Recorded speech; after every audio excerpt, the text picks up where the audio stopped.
fotos de ayer mismo, ¿no? Yo le estaba mirando. Es igualita. Me han pasado 10 años. Sí, sí. Bueno, no sé si voy muy deprisa. Intento no ir muy deprisa. Intento hacerle el recorrido lo más cómodo, ya digo, para ustedes. Paramos aquí un momento porque, bueno, este es uno de esos lugares que nos gusta visitar cuando hacemos la visita de la judería.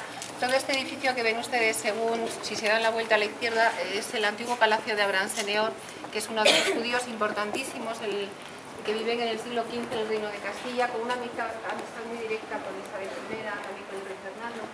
Un personaje importante y un personaje que, según nos cuentan los historiadores, también tiene a veces dos caras. Un personaje difícil de entender, que estamos intentando estudiarlo casi 5 siglos después. Bueno, este hombre, insisto que tenía amistad con Isabel I, tenía muchas funciones, era rabí mayor de las aljamas de Castilla, es decir, que su opinión era totalmente respetada. Era un hombre rico porque también se encargaba de recaudar impuestos y era un personaje importante. Es uno de aquellos que al llegar el momento difícil de decidir si tenían que bautizarse o marcharse, decidió bautizarse y quedarse. Yo muchas veces pienso que quizá la clave de su bautismo estuviera en que aquel hombre, Abraham Seneor, en aquel momento ya tenía más de 80 años. Y embarcarse en un viaje sin saber lo que te espera, prácticamente con lo opuesto, tiene que ser muy difícil a esa edad. Entonces quizá pesara también esa idea a la hora de decidir en su bautismo. Lo cierto es que en su familia se bautizaron los varones, pero no las mujeres. Las mujeres optaron por marcharse junto con otro grupo importante. La mayoría de los judíos que vivían aquí no admitieron el bautismo.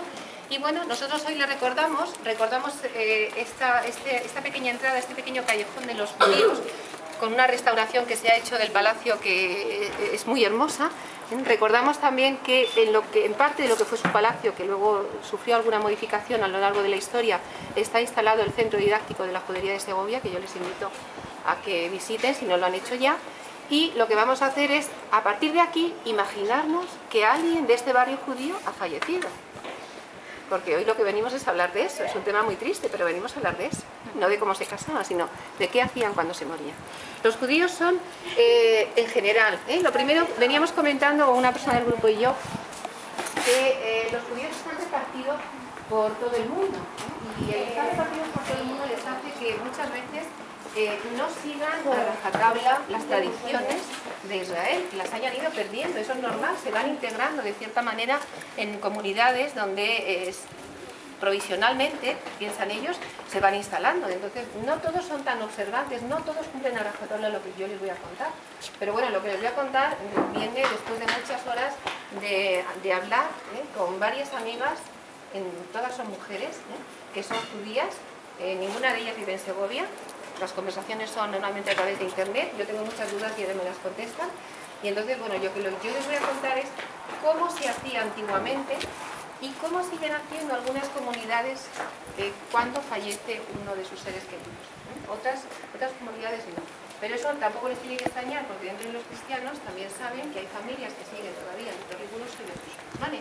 Entonces nos imaginamos que en cualquiera de estas casas ha fallecido una persona. ¿Qué ocurre después?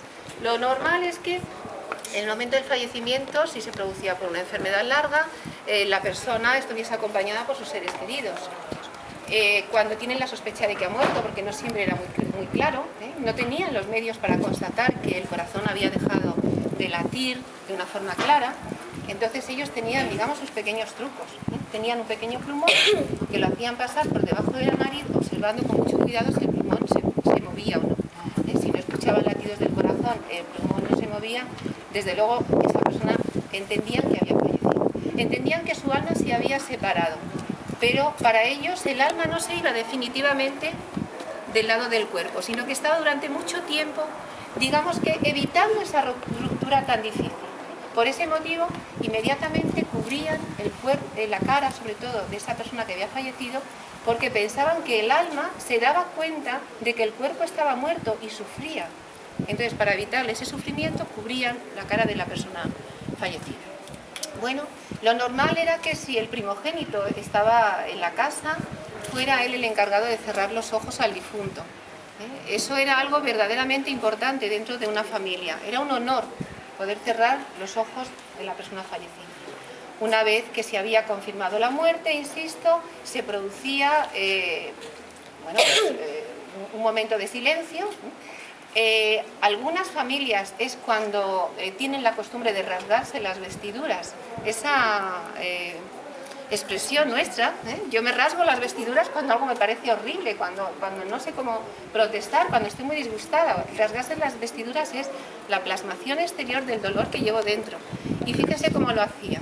Si la persona fallecida era el padre o la madre, el dolor lo llevaban en el corazón. Entonces rasgan su ropa, rasgan su sayo, la parte que llevan sobre el pecho, por el lado del corazón, por el lado izquierdo.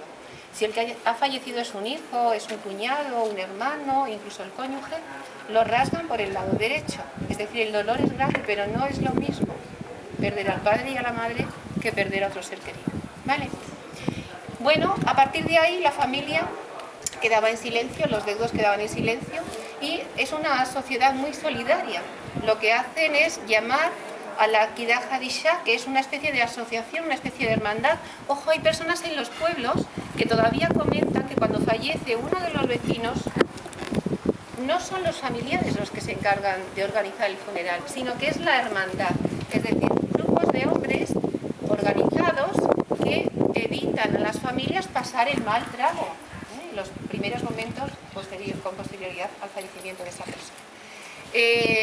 Tenía que tener lugar una limpieza, un baño, un aseo ritual de la persona fallecida. Como ellos entendían que había que hacerlo con muchísimo respeto y para no verle la cara, insisto, lo que hacían era cubrir el cuerpo de la persona fallecida con un gran lienzo, y normalmente entre cuatro personas por debajo del lienzo lavaban, perfumaban a esa persona que había fallecido sin dejarla ver para las personas que estuviesen alrededor, ni siquiera para ellos mismos. Posteriormente a eso se le colocaba el sudario, la mortaja. Las mortajas es una cuestión curiosísima. Hay algún documento que habla que en la boda el novio o la novia aportan la mortaja. Eso también lo tienen que recordar ustedes. Yo tengo relación con gente de los pueblos, gente muy mayor, que te dicen que cuando se casaron su madre les dio un trozo de lienzo para que se hicieran la mortaja. Ojo, estamos en el siglo XXI. Si hago esta alusión, ustedes ya entienden por dónde voy. Para que vean como muchas de las costumbres que nuestros abuelos todavía han celebrado, yo recuerdo muchas cosas de estas que les estoy contando, verlas hacer a mi abuela, pues son parte de una cultura común. Bueno, pues muchas familias decían que tenían o la pieza de lienzo o preparada la mortaja para el momento en el que fallecían.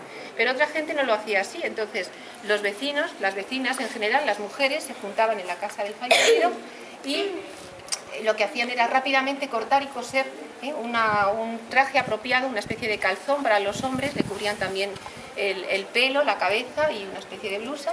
Para las mujeres podía ser una saya más con forma de falda o de vestido muy amplio, y a partir de ahí lo envolvían en el sudario. Una imagen que nosotros vemos todavía en el siglo XXI, insisto, en la televisión, cuando se produce un entierro de una persona judía. Si es un varón, ustedes se han fijado que aparece cubierto con un lienzo blanco que tiene unas rayitas negras. Se van a fijar a partir de ahora, ¿vale? Ese es el talit. El varón judío cuando reza se coloca una especie de velo que es de color blanco, que lleva unas líneas negras, pueden ser más o menos elaboradas, puede ser simplemente una línea recta o puede llevar algún motivo decorativo. Entonces cuando un varón fallece se le envuelve en su talit, no a la mujer, porque la mujer no se coloca eso para rezar, ¿vale? Bueno, normalmente los judíos no eran enterrados en caja, simplemente se les colocaba en unas angarillas, en unas parihuelas, se organizaba el cortejo fúnebre y se le llevaba a enterrar.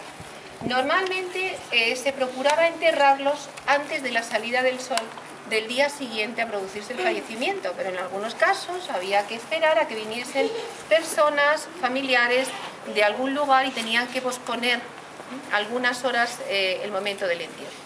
Nosotros vamos a imaginar que la persona que ha fallecido ya ha cumplido con todos esos rituales y su familia ha preparado las angarillas y le están sacando para ser enterrado.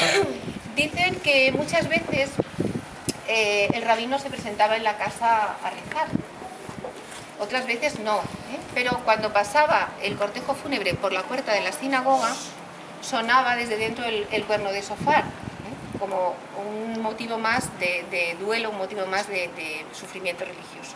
Así es que una vez eso, vamos a bajar por aquí, insisto en que bajamos por una puerta diferente a como lo harían ellos, pero es simplemente por hacer el recorrido más cómodo, lo más cómodamente posible para ustedes. Así es que ahora seguimos.